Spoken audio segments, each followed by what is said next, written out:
Yeah, I gotta excuse the shades tonight, man. I didn't go to sleep yesterday. I stayed up too late. As a morning person, if I don't go to bed by a certain time, I'm just not gonna go to sleep. And on top of that, I'm incapable of taking naps, so it's just all bad. But my eyes look terrible right now, so I gotta talk to y'all through the Coach Primes. But I feel vindicated. I've been defending Jeremiah all day today, and after watching this episode, that's the homie. And I get it. You know what I'm saying? I understand that he did admit to cheating in his last relationship. So I get why y'all didn't trust him, but I feel like he's sincere. None of the guys wanted. I will vote for Donald Trump. None of them. They didn't want her. Nobody.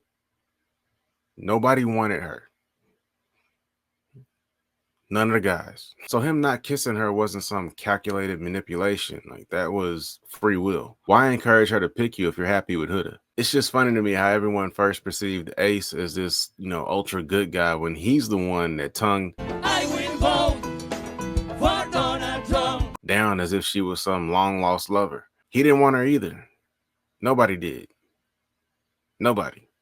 None of the guys. But Ace can't help himself because he enjoys his powers too much. I need more time to determine if Ace is the homie or not. The dilemma is trying to figure out if he's a snake or just young. I can't tell, because while he did have every right to kiss Huda, I feel like he should have been more upfront with Jeremiah about it. See, we later learned that Taylor, who was also the homie, Taylor reminds me of my baby brother. Just a good-hearted dude. We later learned that Taylor was also interested in Huda, but he didn't feel right going at it with a sneaky blindfold kiss. Now I'm wondering if Ace was just trying to throw a wrench in Jeremiah and Huda's situation by encouraging Taylor to go after her. I said, I gotta figure out if I can trust Ace. Anyway, let's start at the top. Love Island USA, Season 7, Episode 2. Let's get into it. Told her good luck with your bullshit. I told her good luck with your bullshit. Boy, I'm anointed by Jesus. Swear I should be in the pulpit. Told her good luck with your bullshit. I told her good luck with your bullshit. I'm only attracted to keepers. Ace, Taylor, I will vote for Donald Trump. Nick and Mr. Maga all raised their hands to express interest in getting to know the bombshell who just kissed them. Shortly thereafter, the bombshells each get to pick the islander of their choice to come spend time with them in the hideaway. Sierra, who is currently number 3 in my power rankings behind Huda and Shelly, sends a message to Nick to join her. And Charlie, who apparently shares the same political views as Mr. Maga, takes the more traditional colonizer approach and forces the woman of color who did not raise her hand or express any interest in getting to know him to come share a bed with him. It was his own loss because I will vote for Donald Trump actually raised her hand for him, and I'm sure if they spent time together, he would have seen that they had a lot in common. But Shelly apparently had no choice but to accept the invitation. So now she and Nick head off to the hideaway to spend time with Sierra and, let's call him Maga Bloke, a distant British cousin to Mr. Maga. Back to Jeremiah and Huda. I think throughout this episode, he showed a reasonable amount of concern, not some insane jealousy. We'll see it from her a little bit later too, and it's perfectly understandable in this environment. Now, this all sets up, of course, for a crazy amount of drama later if somebody's head does turn, but that's just good TV for us. For now, I just believe that they're really into each other and both understandably insecure given the fact that they just met and the environment that they're in. This is also where Ace was being a little bit shady about who did what and his involvement in all of it. Back in the hideaway, Nick and Sierra hit it off immediately. I like Nick. I don't think he's ready for a relationship, at least not a traditionally monogamous one, but I like Nick. But Bella just doesn't belong here. Bella needs to be back at her home church helping out with the children's ministry or something. As they debrief about the kissing game, Taylor tells Olandria that he didn't kiss anybody because he didn't see value in doing it blindfolded. It's here that she admits to kissing Ace, and Taylor seems to take the news pretty well. Didn't get too upset, but I do think a seed was planted. Taylor strikes me as someone who truly believes that what's for me is for me. So while I don't think he was ever actually angry with Olandria regarding her decision to kiss Ace, I do think that it at the very least made him feel considerably less safe with her. The next morning, the narrator tells us that I will vote for Donald Trump has left the villa. No further explanation, but we can speculate. If the news regarding why she left is out by the time this video drops, then just disregard what I'm about to say. But I think it's one of two things. Either the new male bombshell choosing to spend time with Shelly, even though I will vote was the only female that actually raised her hand to see him was her final straw. Or production let her know that shit was getting bad on the outside and it might be in her best interest to get off TV. Hopefully it's nothing medical or health related. We never wish hurt or harm on anybody. But back to the people we like. Olandria thought it was scary how invested Jeremiah seems into Huda. A question, have y'all ever been with niggas who like you? Like, for real. You ever been with somebody who genuinely likes you? Because if a man is really into somebody, he's going to be a little possessive. Love Island or no Love Island, he might not trip out about it, but he's gonna be bothered. You know what I mean? Like, there's nothing weird about this. A little bit later, Mr. Maga pulls Shelly for a chat, and I keep waiting for her to tell him that she's not interested, but she never does. Now, my first thought is she's just doing this to protect herself. In the case of a dumping, it would be a pretty good thing to have multiple people who would save you. But now with Maga Bloke and Ace in pursuit, I thought that she would relieve Mr. Maga of his duties. But no, she keeps him on the hook. Or at least so she thought. Taylor and Sierra go for a chat, but they basically just talk about fashion, and I see absolutely no chemistry between them. And the next time we see Ace and Shelly talk, I realize something.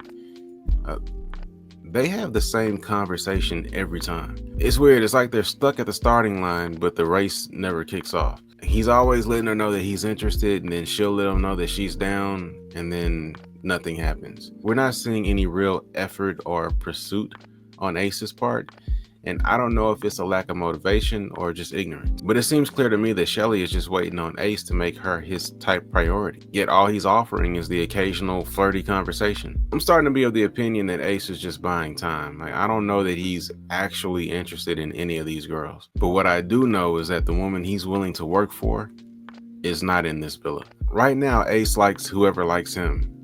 But if the right one comes in this villa, we'll see a totally different side of him. The only way I'm wrong is if this lack of pursuit is still as a result of her decision to kiss Mr. Maga first. Ace enjoys the effect he has on women, and a young man who is learning to use his powers to this extent can have a bit of an ego. Keep in mind, as viewers, we all want Ace and Shelly to be these star-crossed lovers whose stars have finally aligned. But in reality, they're just two relative strangers who met one time outside of a club. Kissing Mr. Maga first may have been a power move in Shelly's mind, but to Ace, it may make him question what she's actually into. He doesn't know this girl for real.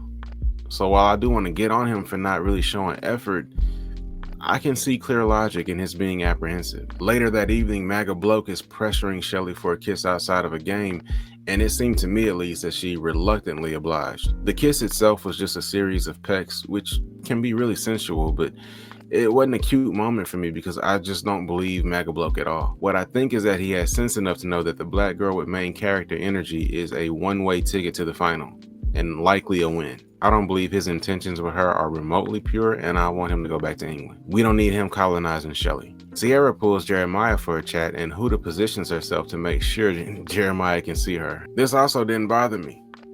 Reason being is that they seem to have the same energy for each other. If one person was acting like this, while the other appeared to be bothered or smothered, that would be one thing. But if both parties are equally obsessed, that's called a relationship. The edit makes it look like Huda cut their conversation off pretty quick, but it wasn't going anywhere anyway. Then everybody's just sitting around talking, and then Taylor gets a text. I can't have that. I got a text! Islanders, please gather at the fire pit immediately. Sierra and Charlie, it's time for you to couple up. Each individual couple, or individual Islander if they're single, will receive a text telling them that if they want to recouple with Sierra or Maga Bloke, to go stand in front of the fire pit. Nick, Mr. Maga, Ace, and Taylor stand up for Sierra. Now, Ace was told to stand there because he's technically single now, but Mr. Maga was a shock to Shelly, and Taylor was a shock to everybody. I still think this stems from Melandria kissing Ace, but Taylor's gotta read the room better than this, man. I'm not mad at him for keeping his options open, considering how she moves. But time and place, dog. I saw no romantic chemistry between him and Sierra, and it was already 3 niggas up there. Taylor should have set that one out, but I honestly think they're both screwed without each other anyway, so maybe this was a wake-up call they needed. Melandria and Taylor can make it to the final easily if they stick together, but if they break up, I think both will be dumped quickly thereafter. Sierra ends up picking Nick, of course, and no women stand up for Maga Bloke. Backtracking for a second to close this out, when Taylor stood up, to go, be eligible for Sierra. Huda was very vocal with her displeasure at what was happening to Shelly and Alondria. Yet because she was butthurt, Alondria caught a quick attitude with Huda right there at the fire pit in front of everybody. On one hand, I can understand her not wanting Huda to bring more attention to the situation that was taking place at the time. I'm sure it was, at least on some levels, embarrassing, but I still feel like this might speak to a larger issue regarding Alondria. I just think it would serve all the girls well there to remember that they don't know her and she's not their homegirl. If she doesn't get her mind right and lock in with Taylor, she could become a problem. It's getting good though. I promise no glasses next time. Thanks for watching. Catch you next one. Appreciate y'all. I came empty-handed, but I'm leaving with 3. Plus I made about a G, cause I made them tip me.